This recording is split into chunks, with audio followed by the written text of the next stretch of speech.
आप लोग अभी सब हाथ पर जरूर बैठ जाए, मेरा सुनोगे तो ध्यान लगाओगे मेरा विमान, क्योंकि थोड़े से लोग हुआ है ना, ध्यान से सुनोगे, समझ में आएगा, टाइम भी खराब नहीं होगा। चलिए, तो रोड बीच मारवाड़ में क्या बोलते हैं, खंडेलवाल परिवारों में ज़्यादा मनाया जाता है। अपने यहाँ भी संस्कार कम है, लेकिन आज आप सुनोगे तो आप लोग भी मनाओगे। ये कोई मारवाड़ियों का त्यौहार नहीं, आगम का त्यौहार है, आगम का व्रत है। और इसको करने के बाद क्या लाभ, क्या इसको तोड़ने के बाद क्या लाभ हानि होती है, वो अपन ध्यान से सुनेंगे सभी लोग। ऐसा सुनना कि आपको ये कहानी हमेशा के लिए याद हो जाए। मैं प्रवचन तो करूँगी, कहानी ज़्यादा सुनाऊंगी, क्योंकि समय कम है, कहानी बहुत बड़ी है। तो एक समय महावीर स्वामी का समोसर विकटाचल पर्वत पर पहुंचा और वहाँ श्रेणिक राजा, मीडिया कौन होते हैं, श्रेणिक राजा, और हमारे यहाँ मीडिया कौन है, श्रेणिक साहब। तो श्रेणिक राजा ने भगवान महावीर स्वामी से कहा, हे गुरुदेव, हे भगवान, मुझे आप रूढ़ती व्रत क्या है, उसका महत्व क्या है, वह घटना किस प्रकार घटी, यह बताने की कृपा करें। तो महावीर स्वामी ने गौतम स्वामी को बताया, गौतम स्वामी ने हम सबके लिए बताया और श्रेणी को बताया। गौतम स्वामी बोले, हे श्रेणी, तुमने बहुत अच्छा प्रश्न किया है। यह त्रिकाल 24 विधान, कौन सा है, त्रिकाल। अभी किसकी पूजा करेंगे अपन, भूत भविष्य और वर्तमान के तीर्थंकरों की पूजा करनी है। त्रिकाल 24 विधान है, जिसे इस विधान से, इसका नाम है रोटी व्रत। अंतराय कर्म का निवारण करने वाला, दरिद्रता को दूर करने वाला, गरीबी और निर्धनता को दूर करने वाला अतिशयकारी अनादि निरंतर व्रत है। इस व्रत की कथा एवं विधि ध्यानपूर्वक चित्त एकाग्र करके सुनो। मैं कौन बोलेगी, गौतम स्वामी बोले, चित्त एकाग्र करके सुनो। मालवा देश की राजधानी उज्जैन नगर है। उज्जैन नगर तुमने सबने देखा है। वहाँ सागर दत्त नाम का सेठ रहता था। क्या नाम था, उसके 56 करोड़ दीनारी थी। 56 करोड़ दीनार, दीनार माने कॉइंस। कितनी थी, 1 करोड़ में कितनी होगी, सोने की 1 करोड़ में कितनी आएगी। अगर आप 1 करोड़ का बंडल लेते हो, 2-2 हजार का नोट करते हो, तो एक कार्टून भरता है। और वो 56 करोड़ की दीनार है, बहुत बड़ी होगी सोने की। तो 56 तेरे को वाली चौड़ा लगाना, ऊपर की दीपक लगाने वाली सुनती नहीं है, बोलती मैं ला रही हूँ, ला लेके आओ, वापस जाओ लेकर पुलिस में। ये लोग बोले दीदी ला रही, दीदी ला रही, पिंक कलर का वो बोल रहे तो स्टैंड नीचे तो वो भी ऊपर लेने गए, डबल मेहनत करती है क्या। तुम लोग की बात सीधा बोलने नहीं जाती, मतलब बोल नहीं पाते। मराठी में बोलो ना, तो मराठी दीदी चौरस पाहिजे, दीपक ठेवायचे, जिरवाय ठेवायचे, स्टैंड कर दिया उसको, पूरे सर से। चलो, तुम्हारे महाराष्ट्र में होना है क्या, तुम्हारी मराठी में, हमारे हिंदी वाले से कमजोर नहीं। चलो, बुराई भी सुनना चाहोगे, है ना।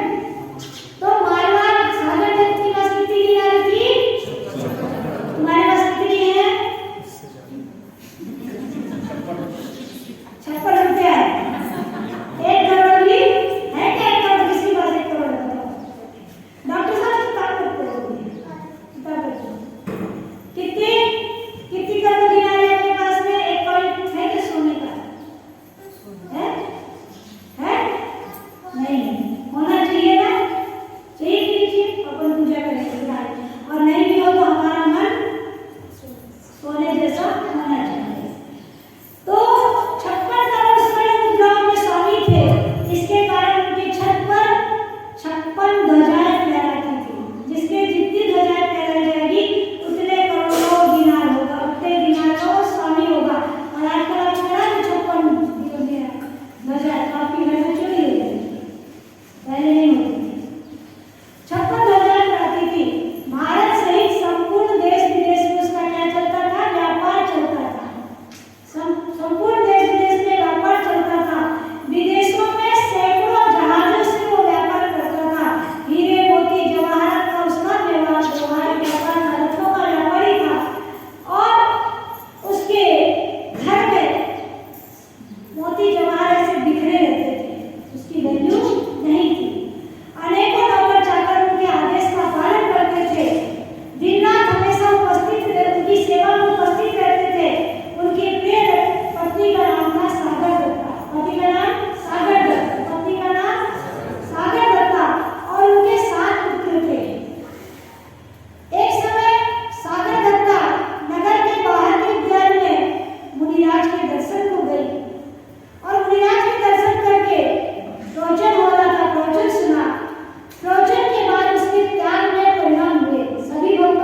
दूसरी बात है कि नहीं है। तो ये होता है, गुरु के सामने आप करोगे तो मैं ध्यान रखूंगी। पिछली बार क्या हुआ, अभी में एक महिला ने 16 पास किया, वो मेरा कहना नहीं मानती थी, अपनी मनमानी करती थी, ब्यूटी पार्लर भी चलाती थी। मेरे ब्यूटी पार्लर छोड़ दी तो मैं पास करने से कोई फायदा नहीं। 16 पास करती है, ब्यूटी पार्लर चलाती है, तो मानी गई उसमें। और 16वें में जब उसका ढिंडोरा निकलने गया, वहीं पर चक्कर खा के गिर गई, बेहोश हो गई। अगर वो मेरी बात के अनुसार चलती तो मैं उसे बेहोश होने की नौबत नहीं आई। फिर भी अगर कर्म ना हो तो डॉक्टर लगेगा, ऐसा चैलेंज की गारंटी भी नहीं देती हूँ, पर जहाँ तक कि हम संभालते हैं, है ना, तो उनने व्रत लिया। घर आकर के सेठानी ने बताया खुशी खुशी कि मैं आज व्रत लेकर आई हूँ। सारे ठहाका मारकर जोर से हंसने लगे। सेठ जी और उसके सातों पुत्र और सातों बहुओं ने इतनी इसकी हंसी उड़ा दी, मजाक बना दी कि तू व्रत गई। बोले हाँ, हमें व्रत लेके उपवास नहीं करना है, रोज तो खीर खाना है। अरे अपन लोग क्या, अपन चावल कवर में रख करके उसको नरम करके वो चावल अपने को हजम नहीं होता और तुम रोज खाओगी। सबने हंसी उड़ाई, व्रत की निंदा की, बात ना कीजिए। चौकी भी रखो, तुम्हारे यहाँ से रखना है।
बहुत बड़ी गलती है।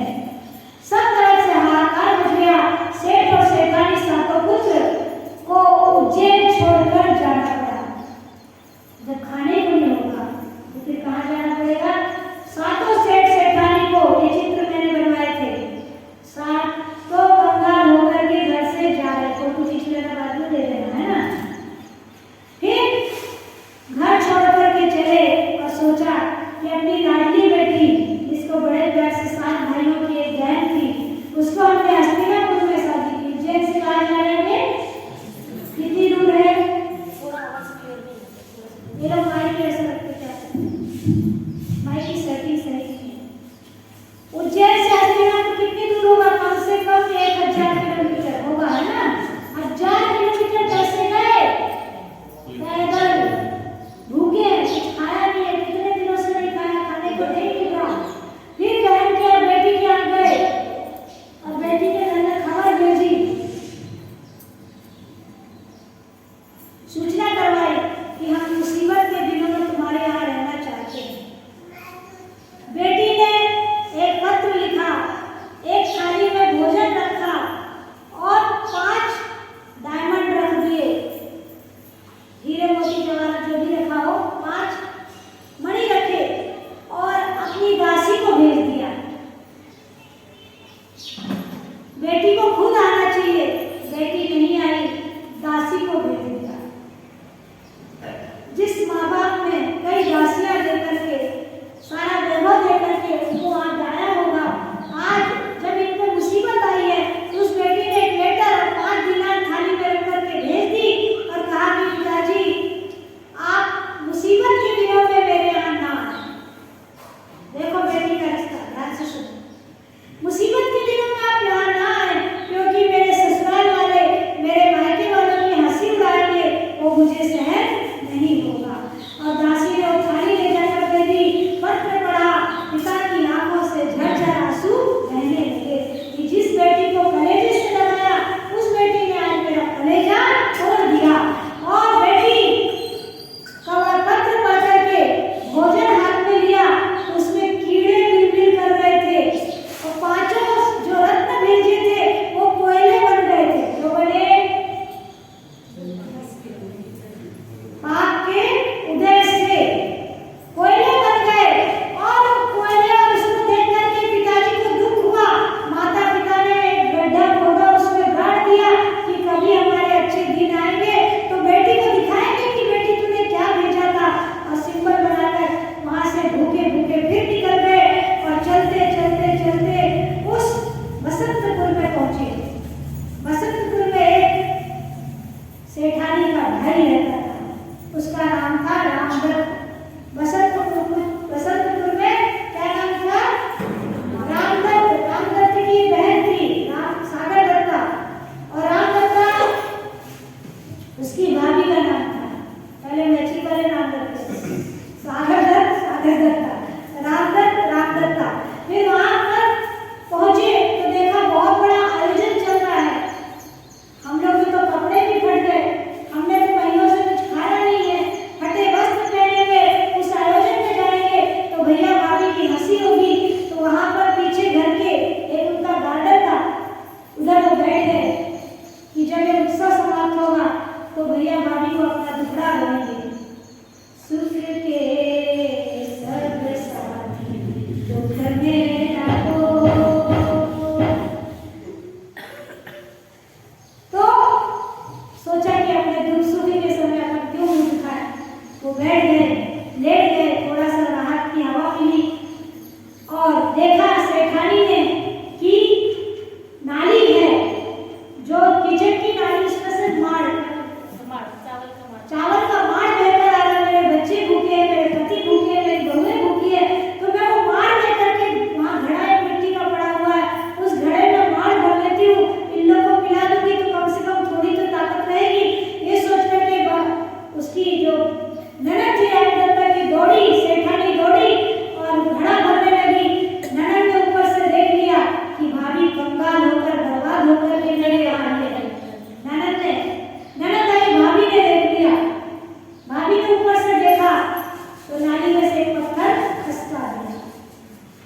ये मेरे यहाँ ना बोलता है। दुष्टता, नारी बहुत दुष्टता करती है तो नारी जैसी दुष्ट नहीं, और नारी अगर प्रेम करती है तो नारी जैसी प्रेमी नहीं, है ना। तो उसने एक पत्थर सरका दिया कि यहाँ से भाग जाएंगे, उनको कुछ तो पनिशमेंट जरूर। पत्थर सरकाया, सागर डब्बा आड़ धर रही थी घड़े में, गरम गरम मार था, घड़ा कूद गया और दोनों पैर उसके जल गए। पत्थर घटना एक आदमी के लिए, दोनों पैर जल गए। जब बेटों ने देखा, बहुओं ने देखा कि माँ चीख रही है, दौड़ कर गए और एक चादर में डाल करके अपनी माँ को उठा कर लाए और बोले यहाँ भी अपना कुशल क्षेम होने वाली नहीं है। तो भाभी को, ए भैया आप ही कहानी सुन लो। चादर में डाल करके गोदी में लेकर के माँ को चल रहे हैं। ननद को ये भी नहीं देख, भाभी ये भी नहीं देख पाई कि दो रोटी तो खिला देती, ऐसी स्वार्थी भाभी है। चलो यहाँ से, वहां से निकले, वहां से चलते चलते भटकते भटकते, क्योंकि अब बहुत भूख लग रही है। मार भी नसीब में नहीं था।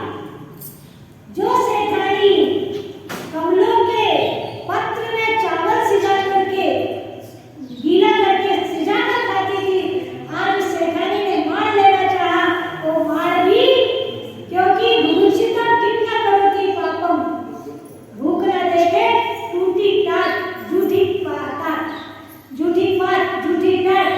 भूखा आदमी झूठी टाट में से भी, झूठी पात में से उठा करके खा लेता है। अब दुखी होकर के अपने दुर्दिन बिताते हुए वो लोग चलने लगे।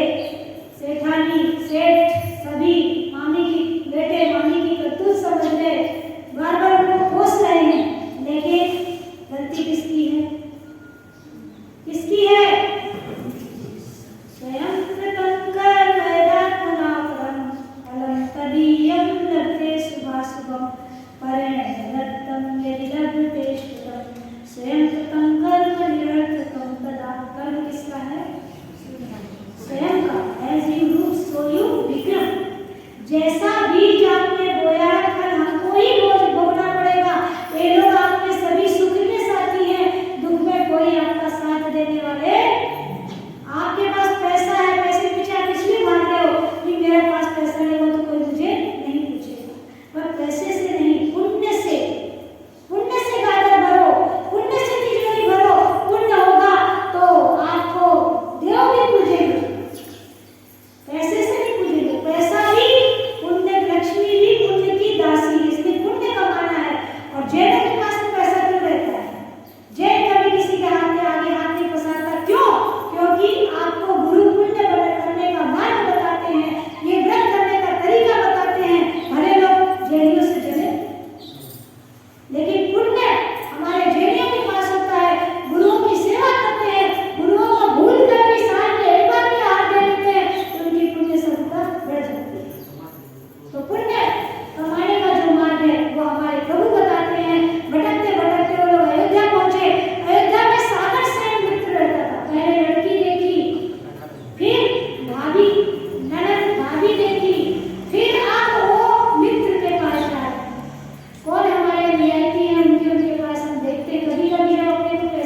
वहां रुके और सेठ अपने मित्र के पास गए, उम्मीद रख करके कि मेरा मित्र मेरे दुख सुख में हमेशा साथ देता आया है तो अवश्य ही साथ देगा।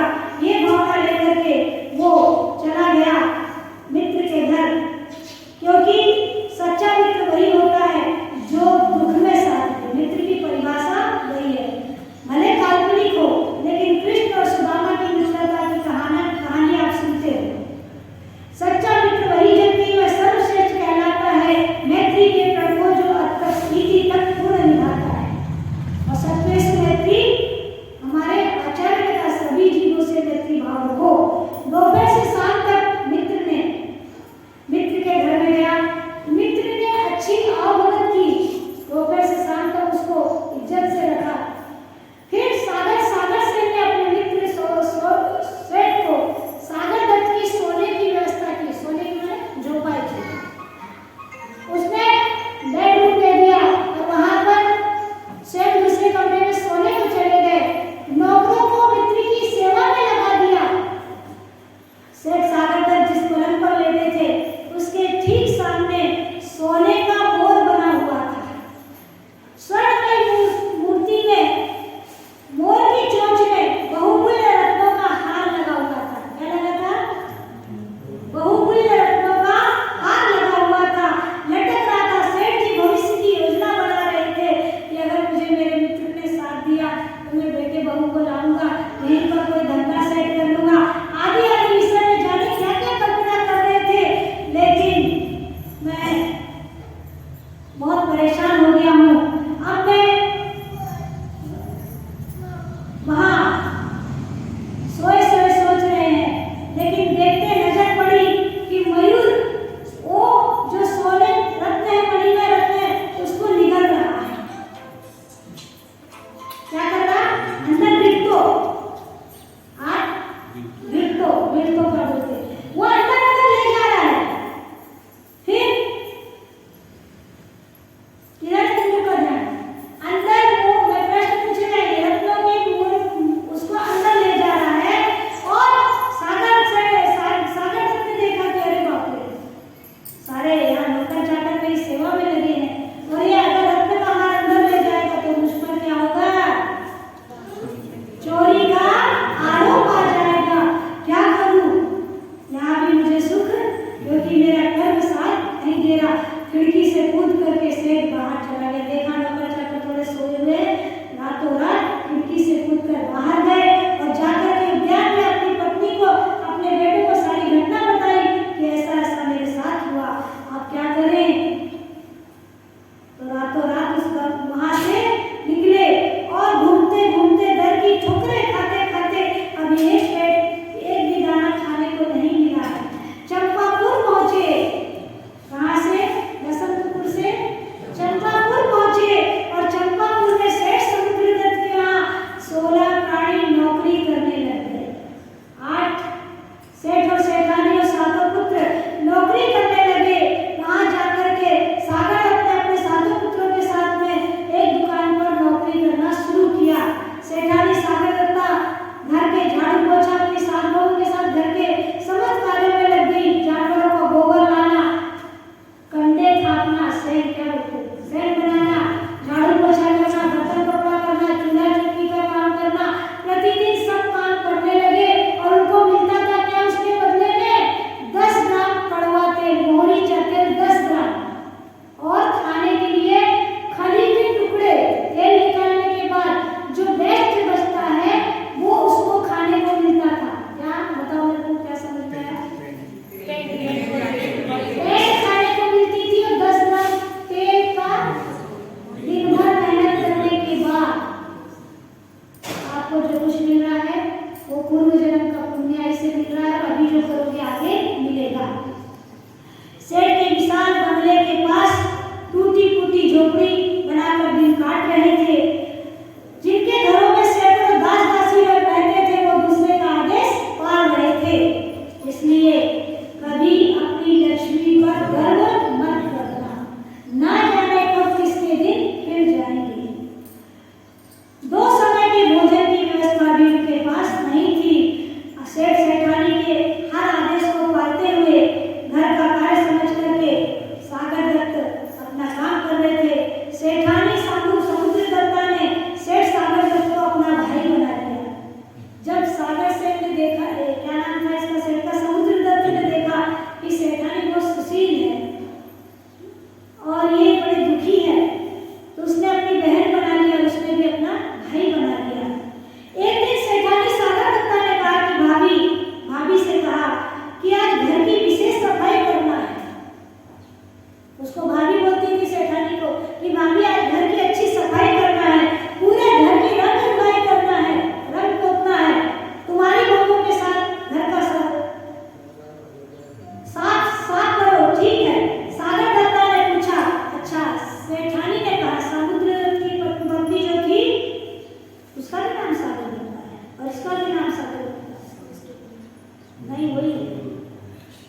अच्छा चल मैं दोबारा में दिखा देती हूँ। तेरे को देखती रहेगी ये बहुत चंचल है। देखो देखो है उसको नहीं देखना।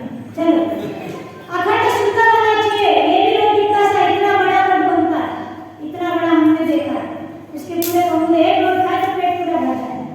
ये देखो ऐसा रोट बनाना चाहिए जिसमें 24 आने होने चाहिए, 24 अंगूरे पूरे होने चाहिए। है ना। चलो बढ़ जाओ। फिर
निकल रहा है। बोले चलो अभी देखते हैं, अभी जाकर देखते हैं, लेटे अब वो मोर औरतों का हाथ बाहर उगल रहा है। पहले अंदर ले गया था, अब बाहर उगल रहा है। देखो अगर मैं उस समय रुक जाता तो तुम्हारे नौकर और तुम सभी मुझे गलत निगाहों से देखते, इसलिए मैं निकल गया था। उसका वहाँ बात बोली। सेठ बहुत दुखी है, बोले मुझे पता नहीं था, नहीं तो मैं तुम्हें ये दुर्दिन देखने नहीं देता। कोई नहीं सेठ जी, सेठ ने कहा कि तुम्हारा नहीं मेरे बाप का उदय था, इसलिए ऐसा हुआ। तुमने मेरी कृपा निभाई, मैं तुम्हें कभी नहीं भूलूंगा। ऐसा बोलकर आगे चले। आगे जाते समय क्या आएगा? बसंतपुर। क्या आएगा? बसंतपुर आया। और बसंतपुर में पहुंचते ही नहीं, हस्तिनापुर आया। बसंतपुर आया, वहां पहले बसंतपुर आया। भौजाई भाई भौजाई बैठ लेकर के हाथी है वगैरह लेकर के स्वागत करने को आए। स्वागत करने कहा कि अब जरूरत नहीं है आपका सम्मान, हमारा भी सम्मान, अब हमें जल्दी जाना है। बोल के उनके घर भी नहीं गए, क्योंकि जब पैसा रहता है तो आने को टाइम नहीं रहता। गरीब होता है तो आने की इंतजार करता है कि पैसा आने के बाद कोई किसी के घर में रुकने को तैयार नहीं होता। फिर वहां से हस्तिनापुर नगर में आए, जहाँ बेटी का घर था। बेटी के घर आए, वहां नगर के बाहर जाकर ठहर गए। आगमन का समाचार सुन करके बेटी अपने ससुराल वालों के साथ, बैंड बाजे के साथ, गाजे बाजे के साथ में बढ़िया ड्रेसें लेकर के माता पिता का सम्मान करने के लिए आगे आई। और जैसे ही आई तो पिता ने कहा कि बेटी सम्मान की जरूरत। उसने कहा पिताजी क्या हुआ?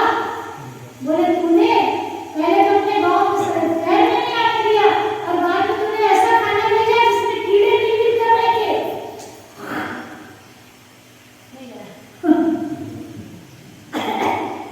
और कोयले बीच में रखे थे। बोले पिताजी मैंने ऐसा नहीं किया, मैंने आपके लिए भोजन भेजा था, रत्न भेजे थे। मैं आपकी बेटियों में इतना गलत काम नहीं करूंगी पिताजी। बोले दिखाओ। बोले देखो। खोल कर गड्ढा जहाँ सिंबल बनाने गए थे, खोल कर देखा तो खीर पूरी और जवाहर। बोले देख लो मैंने यही भेजा था। बोले बेटी तेरा दोस्त नहीं है, तूने भेजा था अच्छा, लेकिन ये सब कुछ ऐसा हो गया था। पिताजी ने बेटी को गले लगाया, तूने गद्दारी नहीं की तो मैं तुझसे बेटी का रिश्ता रखूंगा, नहीं तो मैं आज से तुझे बेटी नहीं मानता था। बेटी रोने लगी। फिर बाद में आगे बढ़े और अपने घर को आए। उज्जैन शहर में आए। उज्जैन में पहुंचते ही मकान जो खाली पड़ा था, मकान जगमगाने लगा। हीरे मोती आदि 56 करोड़ की दीनारें स्वर्ण मुद्राएं में प्राप्त हो गई और व्यापार आदि के हर कार्य आगे बढ़ने लगे। दिन वहंतर हमेशा रहेगा, सिर पर बैठे रहेगा, कुछ नहीं होगा। इतना घबराना नहीं, क्योंकि सुकृति सब साथी है। आंखें निकाली व्यापार आदि हर कार्य में उसकी उन्नति हुई और उन्होंने घर पालन किया। आगे जाकर के स्वर्ग आदि सुख भोगे और बाद में अक्षय सुख भी, मोक्ष भी प्राप्त किया। तो आज की घटना ये बता रही है कि हमें भी रोज